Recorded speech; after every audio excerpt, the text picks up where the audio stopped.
ہمارا جو مینڈیٹ ہے وہ ہمیں چوری شدہ مینڈیٹ جب واپس ملے گا تو عین جمہوری طریقے سے لوٹا کریسی کیے بغیر، لوٹوں کی مینوفیکچرنگ کے بغیر، کسی سے ہاتھ ملائے بغیر ایک جمہوری طریقے سے ہماری گورنمنٹ تو ابھی بھی یہ ایک غیر آئینی اور غیر قانونی، میں گورنمنٹ ان کو اس لیے کہتی ہوں کہ یہ کوئی مینڈیٹ کے تحت تو نہیں آئے، عوام نے تو ان کو نہیں چنا، تو یہ تو مسلط کیے گئے ہیں، تو انشاءاللہ عوام کو ہم ان سے نجات دلائیں گے، کیونکہ عوام نے ان سے اپنے آپ کو نجات خود دلائی 8 فروری کو ان کے خلاف ووٹ کر کے، آلدو پی ٹی آئی کا کوئی سمبل نہیں تھا، ایز اے جماعت ہم الیکشن نہیں لڑ رہے تھے، جو بھی سمبل ہمیں دیا گیا، ہمارے پر مسلط کیا گیا، جو حالات تھے ہمارے کینڈیڈیٹس کیمپین نہیں کر سکے، اینڈ ایون ہماری جو مین فرسٹ ایئر لیڈرشپ ساری الیکشن سے آؤٹ، نمائندے جن کو عوام نے چنا ہے وہ آئیں گے، جب ان کے اوپر پریشر ہوگا کہ اگر وہ پرفارم نہیں کریں گے تو عوام ان کا محاسبہ کرے گی، اور جب آپ چنے ہوئے لوگ، منتخب لوگ بٹھا دیں گے تو پھر یہی ہوگا جو اس ملک کے ساتھ ہو رہا ہے،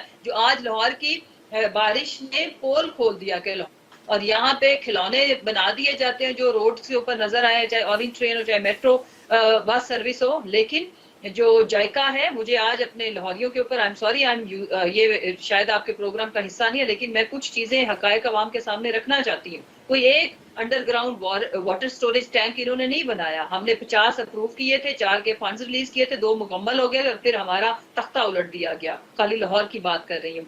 اور جو جائکا ہے اس کی ہوش ربا انکشافات ہیں، ذرا رپورٹ ان کی پڑھیں کہ ارلی 20s میں انہوں نے یہ رپورٹ دی تھی کہ جو لاہور ہے یہ اس وقت جو اس کا سیوریج سسٹم ہے صرف 5 ملین کی پاپولیشن کو کیٹر کر سکتا ہے، اس وقت لاہور کی آبادی 1.30 کروڑ، جی سکائی برسٹ جی ہوتا ہے تو لاہور ڈوب جائے گا۔ میں 2 صرف مجھے منٹ دے دیں، جی جی یہ کہتے ہیں جی بس ریکارڈ بارش ہوئی ہے، صرف ایئرپورٹ کے ایریا میں کوئی 327 ملی لیٹر ہوئی ہے، باقی لاہور میں 200 سے 250 ویری کرتی ہے، لیکن جو بامبے ہے، ممبئی کے اندر 550 ملی لیٹر ہوتی ہے، وہ تو نہیں ڈوبتے، اور ہم ایک چھوٹی سی بارش پہ ہم اس طرح سے ہمارا جو حشر ہوا ہے، پاکستان کے یہ ریئل ایشوز ہیں جن کی طرف کوئی دیکھنا نہیں چاہتا۔ فلڈ آتا ہے، ہم نے ڈیمز نہیں بنائے، ہم نے لاہور جیسے شہر کو جو کہ سیف نہیں ہے، اور یہ میری اس رپورٹ کو جھٹلائیں، آ کے بتائیں کہ کیا یہ غلط ہے۔ انہوں نے اس ملک کے اوپر جو یہ ٹولہ چوروں کا مسلط کیا ہوا ہے، خدارا ان سے قوم کو نجات دلائیں، لوگ مر رہے ہیں، لوگ خودکشیاں کر رہے ہیں، اور اسد کیسر صاحب کی آپ نے اپنے پروگرام کے ابتدائیہ میں جو کاشف صاحب بات کی ہے، وہ کون سی غیر آئینی غیر جمہوری بات کر رہے ہیں؟ دیکھو عوام نے ہمیں مینڈیٹ دیا ہے، ہمارا تو ریزرو سیٹس ہمیں آج تک نہیں دی گئی، اور پھر جو اس ملک ٹھیک ہو گیا۔ میں مسرت چیمہ صاحبہ آپ کی طرف آتا ہوں، میں ذرا ڈاکٹر شازیہ صوفیہ صاحبہ کو بھی ایڈ کر لوں۔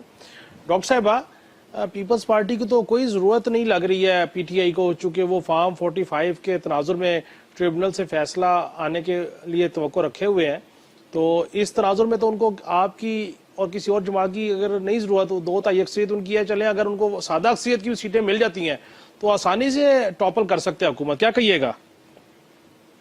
بسم اللہ الرحمن الرحیم۔ Thank you Kashif. سب سے پہلی بات تو یہ ہے کہ ابھی محترمہ فرما رہی تھیں جس طرح سے الیکشن کے لیے، تو میں سمجھتی ہوں کہ پی ٹی آئی والوں کی نا وہ بیماری جو بھولنے والی تھی وہ ابھی تک ختم نہیں ہوئی ہے، بلکہ اور اگریسو ہو گئی ہے وہ بیماری، کہ ان کو 2018 کے الیکشن بھول گئے ہیں وہ لوگ، کہ جس طرح سے ان کو مسلط کیا گیا تھا، کہ جب ان کو سلیکٹڈ کہا گیا تھا تو ان کے بانی نے خود ہی ڈیسک بجا کے اس چیز کو اپریشیٹ کیا تھا۔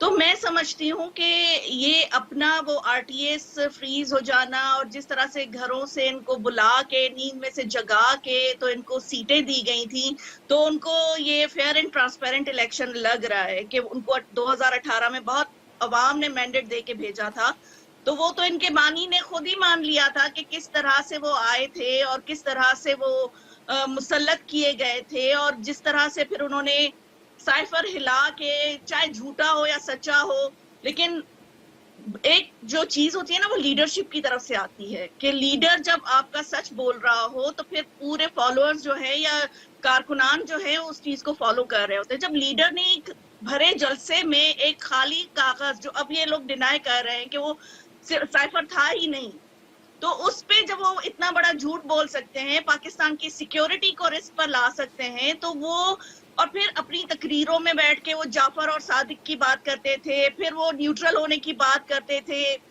تو یہ چیزیں وہ سب بھول رہے ہیں. ایک دفعہ میں تھوڑا سا ان کو ریمائنڈر دینا چاہتی تھی. اور دوسری بات جو آپ نے کی کہ نمبر گیم کی, تو میں سمجھتی ہوں اگر پی ٹی آئی واقعی میں سیاسی پارٹی بن چکی ہے یا کسی کے اور کے کندھوں پہ چڑھ کے آنے کے بجائے خود ایک سیاسی پارٹی بن کے آنا چاہتی ہے, تو میرے خیال میں ان کا اگر حق ہے تو ہمیں کوئی پرابلم نہیں ہے.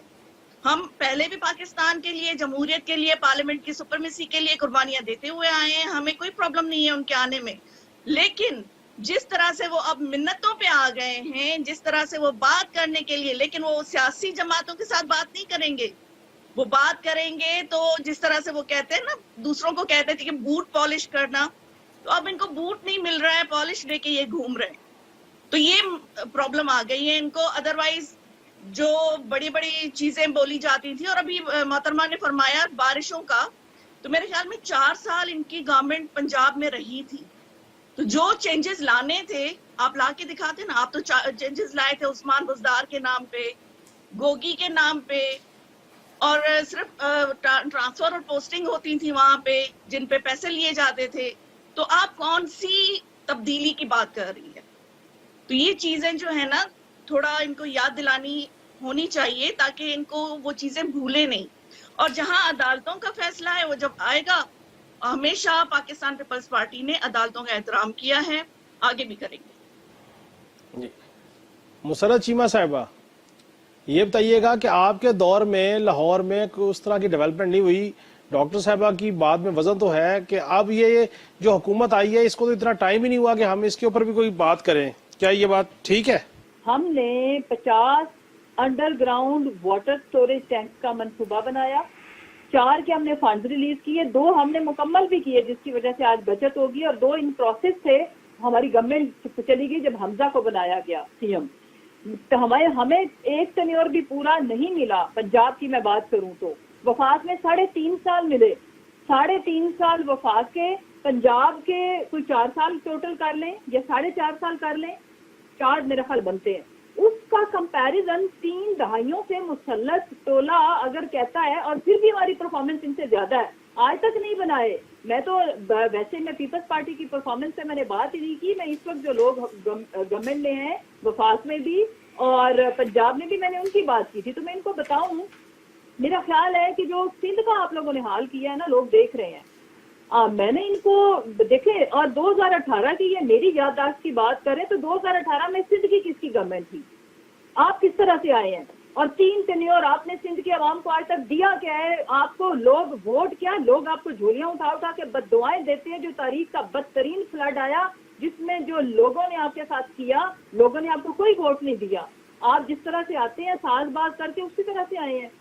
تو اور سب سے امپورٹنٹ چیز یہ ہے کہ گورنمنٹ کا حصہ بھی ہے, پریزیڈنٹ ہاؤس میں بھی ہے, لیکن یہ بھی کہنا ہے کہ جی ہم تو we are not part of budget. اور پھر جب وہ بجٹ کا پہلا پیج تھا وہ جب دکھایا گیا آپ جیسے میڈیا کے لوگوں نے کہ جی یہ دیکھیں اس کے اوپر لکھا ہوا ہے کہ یہ ہمارا پورا کنسنسس ہے اس کے اوپر, بٹ دین آئیں بائیں شائیں.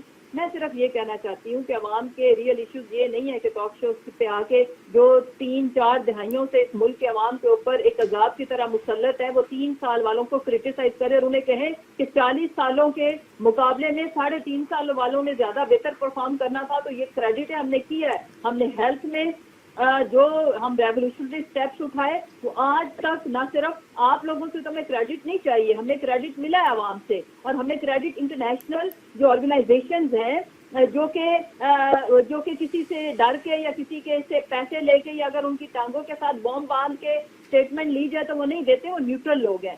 تو ہمیں ہماری الحمدللہ جو کورونا کی ارینجمنٹ تھی, جو تاریخ کا نہیں انٹرنیشنلی جو بدترین ایک کرائسس آیا پوری دنیا کے اوپر, اس کو ہم نے بہترین طریقے سے احسن طریقے سے نہ صرف مینیج کیا بلکہ ہماری معیشت اس وقت دنیا میں سب سے بہتر ہم پرفارم کر رہے تھے, نہ صرف ٹیکسٹائل انڈسٹری میں بلکہ ہماری جو ہماری جو برآمدات تھی وہ بھی بڑی. میں یہ کہنا چاہتی ہوں کہ دیکھیں لوگ پسند کرتے ہیں یہ جو فکرے بازی, یہ جو اس وقت ٹک ٹاکرز اور بلیم گیم والا ٹولہ, اس وجہ سے عوام نے بری طریقے سے سب لوگوں کو کلیکٹیولی ریجیکٹ کیا. لیکن اس کی وجہ یہ ہے کہ عوام کو ٹینجیبل چیزیں ریالٹی میں کچھ ہوتا. مجھے یہ بتائیں کہ جو اس وقت مہنگائی ہے, ہمارے دور میں یہ تھی, پاکستان تحریک انصاف کے دور حکومت میں